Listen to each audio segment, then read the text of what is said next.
Kaya ba talaga mag-makeup kahit walang liquid foundation, concealer, liquid blush, or kahit anong liquid products?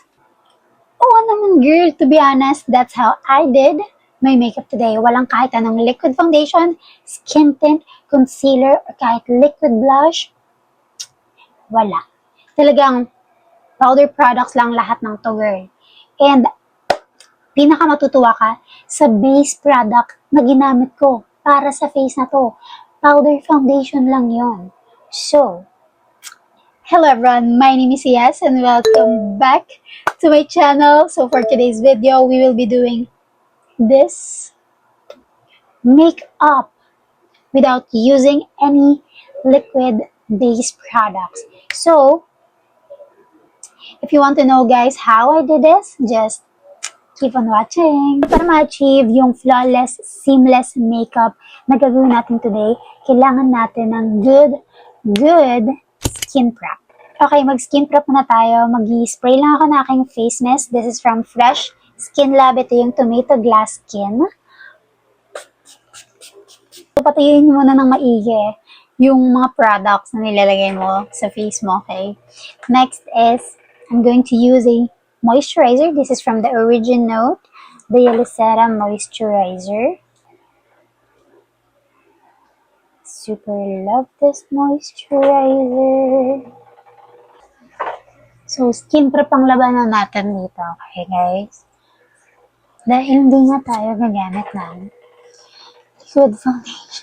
Kahit naman anong klaseng makeup na gawin mo, you really need to have a good skin prep. Kailangan talaga laging maganda yung skin prep mo para laging maganda yung lapat ng makeup na gagawin mo sa face mo, okay? And so, tinali ko muna yung buhok kasi nakakairita na ang daming nakalaglag. Okay. So, kailangan tuyong-tuyo lagi yung mukha mo bago ka magpatong ulit ng susunod na product na ilalagay mo sa face mo. Next is, I'm going to use a sunscreen. This is from the Lux Organics. So, pump lang tayo dyan. Nakita nyo, sobrang bouncy and glass skin niya tingnan. Ang healthy tignan ng mukha ko. So, ganito yung magandang skin para maglagay ng makeup. Okay, mukha lang siyang basa tignan, pero girl, hindi. Ang ganda lang talaga ng lapat na do not worry. So, kapag alam mong like tuyo na yung skin mo, wala ka nang nararamdaman basang feeling galing sa mga products, pwede mo nang isunod ang pinaka-importanteng product na gagamitin natin today. Because this is gonna be our base and our finishing touch. This product is gonna be like 2-in-1 sa ating makeup for today. So this is the Colorette Blur Base. So we will be using the Colorette Blur Base, guys, like super chef's kiss. Ito talaga, wala akong masabi. Guys, this is actually a powder foundation, kaya pwede mo siyang gamitin as your base product or kahit wala ka nang gamiting liquid base product sa mukha mo, this can be the perfect base for you. So, for us pala, because ako din mag-makeup ako nito. Okay? So, kahit wala kang foundation, wala kang skin tint or concealer, siya na ang gagawa nun para sa'yo. Okay? Let's go. Let's use it. So my shade is La Union, guys, because I have a light, medium, and neutral undertone. So perfect na perfect sa akin ang La Union. So kung shade twin tayo, you can use it as well. It's very perfect. Talaga. Gamit na gamit ko to. Like, tignan nyo, nasira na. Yung mirror, hindi na siya nakakabit. And, wala na. Paubos na talaga siya. So, pat lang natin siya into our skin. Kita nyo, nag-blur na agad siya. Just pat it on our skin. Ayan. As you can see, nag-mattify na siya. Matte na yung side na to, which is yung may powder, and yung kabila, wala pa. So, you can see the difference, diba? Although, hindi niya talaga fully covered yung mga dark spots ko and blemishes, but it's fine. I want my skin to be like super natural tignan, and it's okay. Let's put on the other side. So, pinapat ko lang siya kasi gusto ko ma-absorb ng skin yung mismong powder. Kasi kapag in-swipe ko siya sa baka mamaya nag-iba yung texture niya, tsaka baka mag-patch siya. Ayan yung pimple ko. Kanina, medyo red na red siya. Ngayon, medyo na-cover naman siya ng Blur Base. Which is good actually. And, nako-cover niya rin yung redness dito sa may gilid ng ilong ko. Na-cover niya yung redness doon. I'm going to cover everything. Gagamit ako ng brush para tanggalin yung mga excess na powder sa skin natin and para mas ma-blend ng maganda yung powder and maging seamless siya tingnan. You have to blend the powder all over sa face. Okay, next, magpa-powder blush na agad ako, te. So, I'm going to use this Fashion 21 Multi Palette in number 3. I'm going to use this peach shade. Ito lang dito.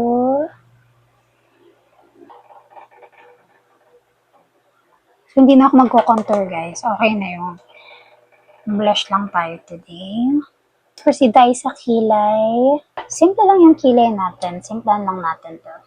Very natural looking lang yung kilay dapat. Soft brow lang. Brush it. The laminating gel. Then, pantay lang natin siya sa korte ng kilay ko para malinis lang tignan. Diba?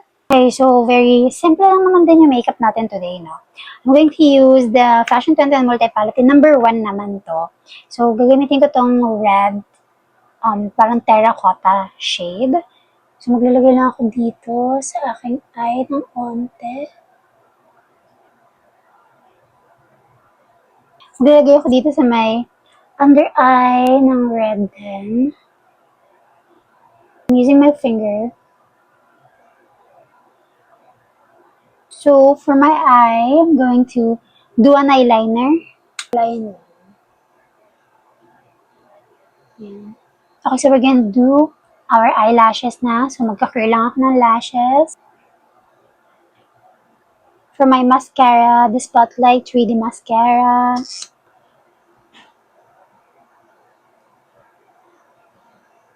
Okay, so we're going to add a blur base sa ating face. I do love matte highlighting powder, so I'm going to use the Fashion 21 Multi Palette number 1, and they have a matte highlighting powder here. And sobrang love na love ko to. So, highlight natin yung under eye. Diba? Yan, na-matte niya yung dito ko. Like, na-brighten niya yung sa may under eye ko. Yes! It's going together. Huh? Okay, so highlighting powder, I'm going to use the Spotlight. This is in a shade Halo. So, highlight natin yung tip ng nose, bridge, and then sa inner corner ng mata, sa kabila, highlight sa taas ng cheekbones, kabila. It's giving. It's giving. Okay, for our lips, I'll be using 2 products, a lip tint and a lip bullet. So I'm going to use this KJM Cheek and Lip Tint. This is in the shade Bittersweet Magenta. Gumagamit ako ng lip tint kasi ayoko like parang very nude lang yung lip ko. So parang gusto ko medyo may pagka-red pa rin siya. May hint ng red pag nakikita mo yung lips ko. So this is the Ace Lip Bullet. This is in the shade Fresco. So medyo brownish, orangey shade siya. And this is the color sa lip.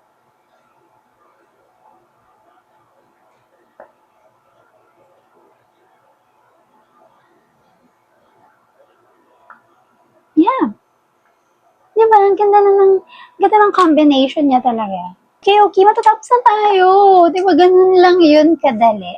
And for my finishing product, ito ang pinaka-importante sa lahat para hindi mahulas itong kung namang nasa mukha natin. Of course, we're going to use a setting spray. And I have here the C Makeup setting spray. And this one is so good then as well. Just spray kasi sobrang fine ng spray niya. There you go. Ayusin ko lang yung buhok ko and then let's do this.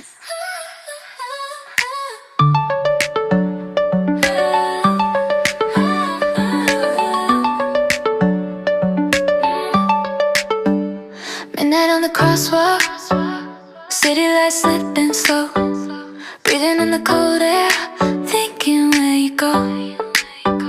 Your shadow on the pavement moves a little close.